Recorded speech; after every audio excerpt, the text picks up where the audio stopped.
Hey, my name is James the Non-Professional, and today we're drawing Sonic the Hedgehog. Now, I bought my kids this retro gaming device, and it has all the old Sega Genesis games on there, like Altered Beast and ToeJam and Earl and Sonic the Hedgehog, a couple Sonic the Hedgehog games, and my boys absolutely love Sonic the Hedgehog. They conquered that game like 100 times.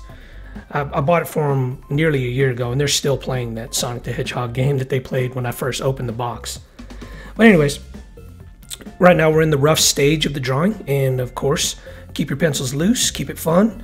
Just throw lines on the page and try to get a basic idea of what you're going to draw.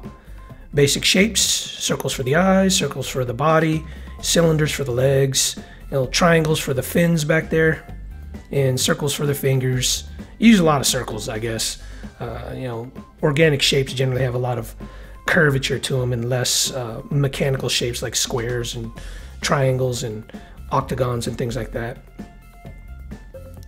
All right, we're doing lines now, so keep your pencils tight and pin down the more definitive details so that inking will be a little bit more easier for you. Drawing in his socks, his gigantic boots. He needs gigantic boots, I guess, because he's running really, really fast, and you don't want those things to burn up. Now, what I like to do with lines is I like to draw sweeping lines too, just as with inks, because they just tend to look tighter, a lot more clean if you're drawing sweeping lines as opposed to going really slow and drawing slow lines. And remember, your pencils don't have to be perfect, but they just have to look a lot better than your roughs, because it should be when you're drawing something, it should be better every single time you draw it over and over and over again. Like with roughs, it doesn't look as good, and then when you draw lines, it looks a lot better, and then when you draw inks, it should look the best. Now, if you notice Sonic, the proportions on him is kind of strange. Like his whole head is the size or the height of his whole body without the legs. So if you want to get his proportions right to make it look good, like Sonic that you see on the video game, make his head the same size of his body, and you're good to go.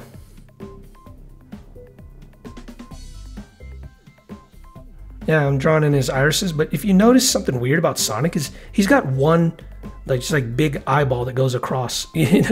I guess that little, that little scowl that he has is supposed to be the separation of the two eyes, but the white just goes completely across from eye to eye. It's kind of weird. It's like he's got goggle eyeballs or something like that. I don't know. All right, we're in the inks stage, and this is where I need you to draw more sweeping lines. Don't go slow. Just go ahead and let that pen glide across the page and pin down those heavy black lines, because this is the final product outside of the colors. All right, I use stencils for the eyes here because, man, those curves, let me tell you, curves, even when you're doing sweeping lines, curves are just hard to draw. And you don't want to get the proportions wrong by just settling for a bad curve, just in order for you just to say that you didn't use a ruler or a stencil. Don't be proud. Just use a ruler or a stencil or whatever it is that you can use to make better circles and better and straighter lines. It's okay. Now Mario, he had coins in his. He went around collecting coins, and Sonic goes around collecting gold rings. I don't know why they couldn't use the same thing. I don't know, copyright issues or something. Who knows? But I thought it was, funny that, gold rings is the substitute for gold coins in the Sonic world. I was a big Mario fan from the beginning, because I don't know, I just like the universe of Mario. It was a lot more creative. But I did play a heavy deal of Sonic when I was a kid too. I used to have a Sega Genesis. Or actually, I had a Dreamcast, that's what it was. And I used to play Sonic on that thing. Now you can find, Sonic the Hedgehog on Xbox, and I have an Xbox now, but I haven't gotten it for my kids.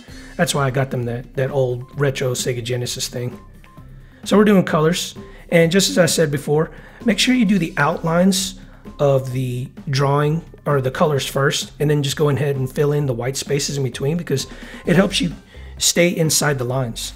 It's the same for anything that you color. Like when you're at church and they give you those, pages that you color of different Bible stories, try doing it there. Just draw, as close to or color as close to the edges as you possibly can, and then fill in the white space. And you'll notice that your coloring is a lot more accurate and a lot more clean. So he's got skin color for his arms and his snout, I guess, and the inside of his ears. And I looked up what a hedgehog was, and they basically look like porcupines with shorter hair. Now, Sonic has this friend named Knuckles, and I can't remember what the animal's called, but Knuckles is not a hedgehog. It looks just like a hedgehog, but it's got longer sort of quills or hair. And of course his red shoes. You can see these white dots that I throw on there. That's basically his shoes are shiny in the game. His heavy boots, as I said before, keep him from burning up when he's running 1,000 miles per hour across the screen. All right, so I put in shading for the gloves and the eyes just to give some contrast. Always remember your 3 P's: patience, persistence, perseverance. That's how you grow.